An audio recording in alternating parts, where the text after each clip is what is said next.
Hello ವೀಕ್ಷಕರೇ, ಮಮತಾ ಫುಡೀಸ್ಗೆ ಸ್ವಾಗತ ಸುಸ್ವಾಗತ. ಇವತ್ತು ನಾವು ಬಾಳೆಕಾಯಿ ಫ್ರೈ ಮಾಡೋದು ಹೆಂಗೆ ಅಂತ ಹೇಳ್ಬಿಟ್ಟು ನೋಡೋಣ. ಇದು ತುಂಬ ಟೇಸ್ಟಿಯಾಗಿರುತ್ತೆ, ತುಂಬ ಕ್ರಿಸ್ಪಿ, ಮತ್ತು ಇದು ಸಾಂಬಾರು, ರಸಮ್ಮು ಇಂಥದ್ದಕ್ಕೆಲ್ಲ ಸೈಡ್ ಡಿಶ್ ಆಗಿ ತುಂಬ ಚೆನ್ನಾಗಿರುತ್ತೆ ಊಟದ ಜೊತೆ ಆಗಲಿ. ಇದು ಬೇಕಾಗಿರೋ ಇಂಗ್ರೀಡಿಯೆಂಟ್ಸು. ಫಸ್ಟ್ ಟೈಮ್ ನೀವು ನನ್ನ ಚಾನಲ್ ನೋಡೋದಾದರೆ ಪ್ಲೀಸ್ ಸಬ್ಸ್ಕ್ರೈಬ್ ಮಾಡ್ಕೊಳ್ಳಿ. ನಾನು ಹಾಕೋ ವೀಡಿಯೋಸ್ ಎಲ್ಲ ನೋಡ್ಬೋದು ನೀವು. ಫಸ್ಟ್ ಈ ಥರ ಬಾಳೆಕಾಯಿ ತೊಗೊಂಡು ಅದನ್ನು ಚೆನ್ನಾಗಿ ವಾಶ್ ಮಾಡಿ ಬಟ್ಟೆಯಿಂದ ನೀಟಾಗೆಲ್ಲ ಒರೆಸ್ಕೊಂಬಿಡ್ಬೇಕು. ಅದು ತ್ಯಾವ ಏನೂ ಇರಬಾರ್ದು.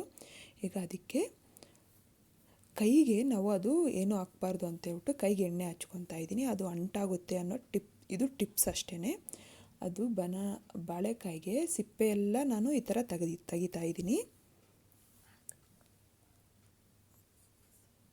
ಈಗ ಇದನ್ನು ನಾನು ರೌಂಡ್ ಶೇಪಲ್ಲಿ ಎಷ್ಟು ನಮ್ಮ ಕೈಯಲ್ಲಿ ಎಷ್ಟು ತೆಳ್ಳಕ್ಕಾಗುತ್ತೋ ಅಷ್ಟನ್ನ ನಾನು ಈ ಥರ ಪೀಸ್ ಮಾಡ್ಕೊತಾ ಇದ್ದೀನಿ. ರೌಂಡ್ ಶೇಪಲ್ಲಿ ಮಾಡಿಕೊಂಡ್ರೆ ಚೆನ್ನಾಗಿರುತ್ತೆ ಇದು. ನಾನು ಅದಕ್ಕೆ ಎಲ್ಲ ರೌಂಡ್ ಶೇಪಲ್ಲೇ ಮಾಡ್ಕೊತಾ ಇದ್ದೀನಿ. ಇದು ಹೆಲ್ತ್ಗೂ ತುಂಬ ಒಳ್ಳೆಯದಲ್ವಾ. ಈ ಥರ ಮಾಡಿಕೊಂಡ್ರೆ ಎಲ್ಲರೂ ತಿಂತಾರೆ, ಮಕ್ಕಳು ದೊಡ್ಡವರು ಅಂದಿರ. ಈಗ ಒಂದು ಕಡಾಯಿ ತೊಗೊಂಡು ಕಡಾಯಿಗೆ 2 ಟೇಬಲ್ ಸ್ಪೂನ್ ಎಣ್ಣೆ ಹಾಕಿ ಅದಕ್ಕೆ ನಾವು ಕಟ್ ಮಾಡಿರೋಂಥ ಬಾಳೆಕಾಯಿ ಹಾಕಿ ಸ್ವಲ್ಪ ಎಲ್ಲ ಮಿಕ್ಸ್ ಮಾಡಿಕೊಂಡು, ಅದು ಜಾಸ್ತಿ ಹೊತ್ತು ಬಿಡಬಾರ್ದು. ಈಗ ಅದಕ್ಕೆ ನಾವು ಮಸಾಲೆ ಎಲ್ಲ ಹಾಕಬೇಕು.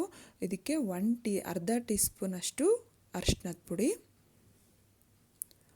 1 ಟೀ ಸ್ಪೂನು ಧನಿಯಾ ಪುಡಿ, 1 ಟೀ ಸ್ಪೂನು ಅಚ್ಚ ಖಾರದ ಪುಡಿ, ಉಪ್ಪು ರುಚಿಗೆ ನೋಡ್ಕೊಂಡು ಹಾಕ್ಕೋಬೇಕು ನಾವು.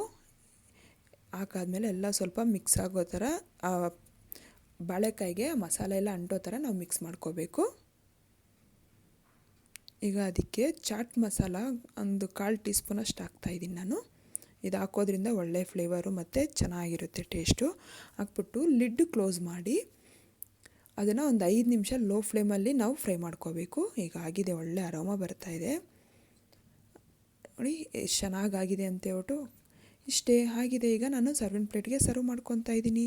ನೀವು ಮನೇಲಿ ಟ್ರೈ ಮಾಡಿ. ಇಷ್ಟ ಆದರೆ ಲೈಕ್ ಮಾಡಿ, ಶೇರ್ ಮಾಡಿ. ನನ್ನ ಚಾನಲ್ಗೆ ಸಬ್ಸ್ಕ್ರೈಬ್ ಮಾಡೋದು ಮಾತ್ರ ಮರಿಬೇಡಿ. ಇದೇ ಥರ ಎಲ್ಲ ನಿಮ್ಮ ಫ್ರೆಂಡ್ಸ್ಗೆಲ್ಲರಿಗೂ ಶೇರ್ ಮಾಡಿ ಇದೇ ಥರ ಮಾಡಿಕೊಳ್ಳಿ.